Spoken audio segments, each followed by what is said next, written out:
আয় সর্বনাশ, দেখছেন ইলিয়াস কাঞ্চন রোজিনারে লইয়া কই জানি রহনা দেছে। আচ্ছা, এ যে বাপটা লইছে হে মনে হয় যে শাকিব খানের বড় বাপ। কাঠি ব্যাগে টাকা দিয়ে কিনা পাওয়া যায়, ওই দেশে পড়ালেখা করে কি ডুব দিয়া মাছ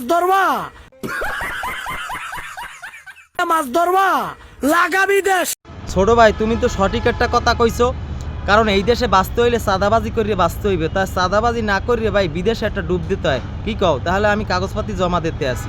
রুকো যারা, সবার করো। ভাবিয়া আসিও বিদেশ, আসার পর ভাবিও না, আসার পর এইখানে কিন্তু ঘুমানোর সময় পাইবা না। এক টিকটকারে জানাই দেছে বিদেশ গেলে বলে ভালো হইবে, আর তুই কি কইলি? তুই একটা টিকটকার, তুই মানা করিয়ে দেছো। যাক, তাই এখন আমি বিদেশ যাবো না।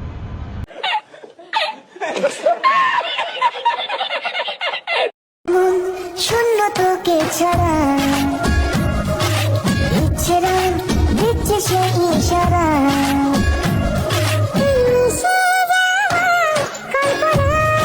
মুই একটা জিনিস চিন্তা করতে আসি, পিছনে দাঁড়াই দাঁড়াইয়া যে কাজের বেডি মানে চাষি এই দেহে, ওই চাষির কি চাকরিটা আছে? আর সামনের বোতামগুলো হচ্ছে আটকাই দিব, কারণ খোলামেলা আমার একেবারেই পছন্দ না। মাশাল্লাহ মাশাল্লাহ, একটা সুশীল সুন্দর একটা পরিবেশের একটা মেয়ে পাইলাম টিকটকার। আর যারা টিকটক করে তারা সব অশ্লীল টিকটক করে। আমি যে কি মাল ওইটা যদি তুমি বুঝতা পাল তাইলে নিজেই কইতা ওরা আমি পড়াইতে পারছি, এটা আমার কপাল।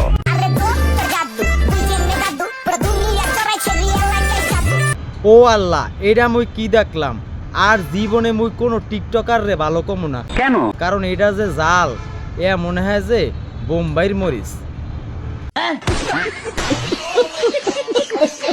আমি মাস 5 ওয়াক্ত নামাজের পাশাপাশি আমি মাসে 23 দিন আমি তাহাজ্জুদের নামাজও পড়ি। আচ্ছা বুঝলাম, তুমি 23 দিন তাহাজ্জুদের নামাজ পড়ো, আর 7 দিন কি দৌলদিয়া ঘাটে তুমি কি সার্ভিস দাও?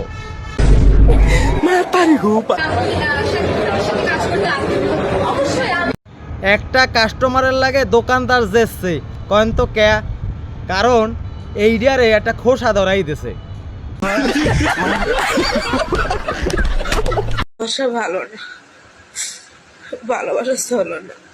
ভালোবাসা ভালো না, সেটা হচ্ছে চলো না।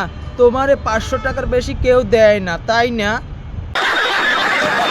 আচ্ছা বাবু, তুমি বিয়ের আগে সব থেকে বেশি সময় কোথায় কাটাতা?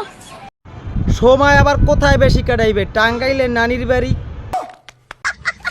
চিকনকে চিকন বলতে নাই প্রিয়। আমি যাকে বিয়ে করব বর্তমান সময়ে তার মাসিক ইনকাম ভাই 10 লক্ষ টাকার উপরে থাকতে হবে। কে এত টাকা দিয়ে কি করবি? টাকা কি মোরাই মোরাই ভরবি ওই জায়গায়? কিন্তু দুঃখজনক আমি এখনো গিফটটা দেখি ভাই। গিফটটা কেমনে দেখবি? গিফটটা তো রাত্রে দেছে, ওখান তো অন্ধকার ছিল তখন।